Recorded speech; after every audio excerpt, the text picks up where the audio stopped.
Today we are jumping into my last game of the most recent Duo Cash Cup. This game had pros like Mongrel and Mr. Savage in it, and I'm going to be showing you guys how you can beat them in Fortnite tournaments. There are a lot of really good strategies and takeaways from this video that will help you guys out in your Fortnite tournaments.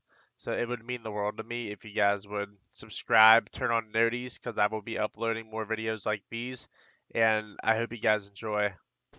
So where we're starting out in this game here, me and Tube got a mid-game frag, and we had 500 extra bricks, so we built a big surge tower.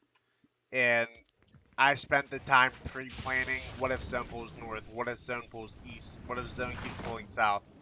So we got this east zone pull, and I already knew beforehand I wanted to hug the natural cover so height can't see us, eliminating one potential way people can shoot at us. And as you can see, the right side of the zone will be the most dead, but you never want to hug the very right edge because you are bound to run into fights. So our goal here is we are just trying to get up this hill as far as we can to make the rest of these rotations easier for us. But unfortunately, we end up getting pushed here, so we are forced to stop and just position ourselves here.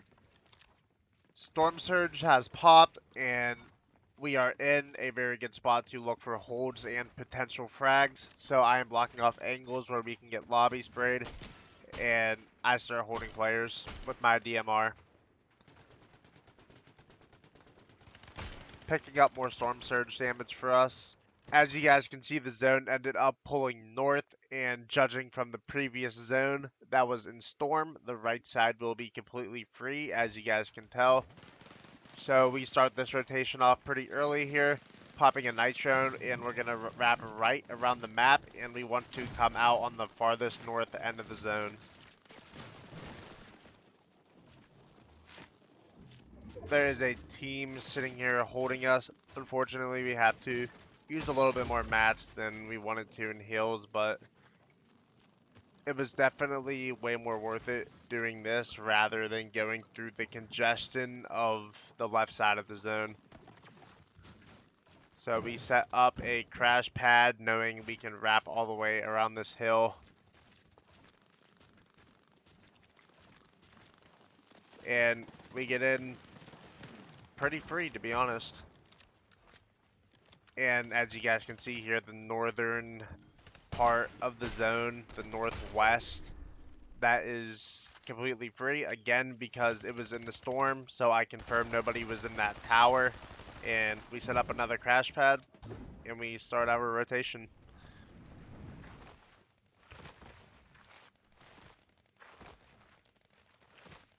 And this here goes to show you that your mid game is very, very important to judging how the outcome of your match is going to be. Sure, we use hills, we use some mats, but we got in way more free, and we are in before the whole entire lobby even is close by. So we are already thinking 2 steps ahead for these next zones, because now we are in a very good position to look for refreshes.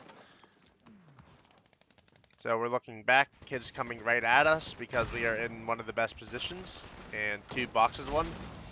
And that was a very easy frag for us. Now all I do here is just tarp us in. Now we are in, just waiting for the moving zone to pull. Moving zone pulls north to us, so we are in another really good position to look for more frags.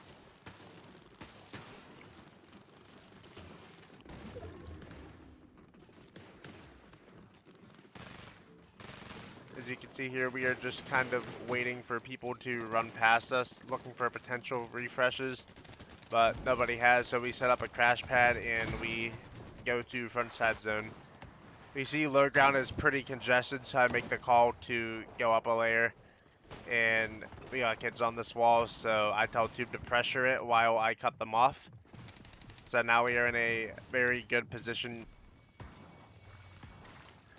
I hear this player walking up on our heads here. I see him ramp up, so we get him boxed, and that is another free refresh for us.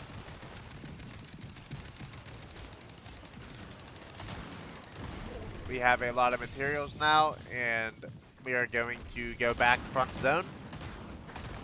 As you guys can see, the elevation stays pretty flat and then it pulls back down. So we play a low ground position. We end up boxing somebody on our wall here. Very, very easy frag for us. Now we are cat materials and pretty much set for the rest of this entire game.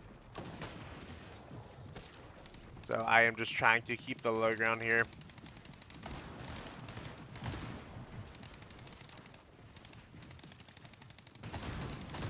Here we got players above us, and we have time before next zone pull, so we try to look for this frag, but we end up not being able to get it here. But that is alright. I told Tube to pop that hills because he needs it.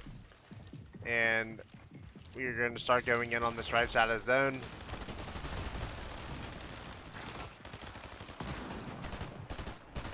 Yeah, and as you can see, with the Fizz and the Nitro, I accidentally jumped up multiple layers on accident and ended up getting taken out by Mr. Savage, actually. It was very, very unfortunate because we had so many materials, pretty much a guaranteed second place and potential win there. But my man Tube, solo clutching from the top 10, seeing what he can do for us here. I see next zone's pulling far. I tell him just to go front side and build a box. And it's very important to recognize the players in your lobby and what's going on, how high ground's playing. Mr. Savage and Mongrel's on height. You do not want to be second height with them in your lobby. They are going to be very, very aggressive on your heads.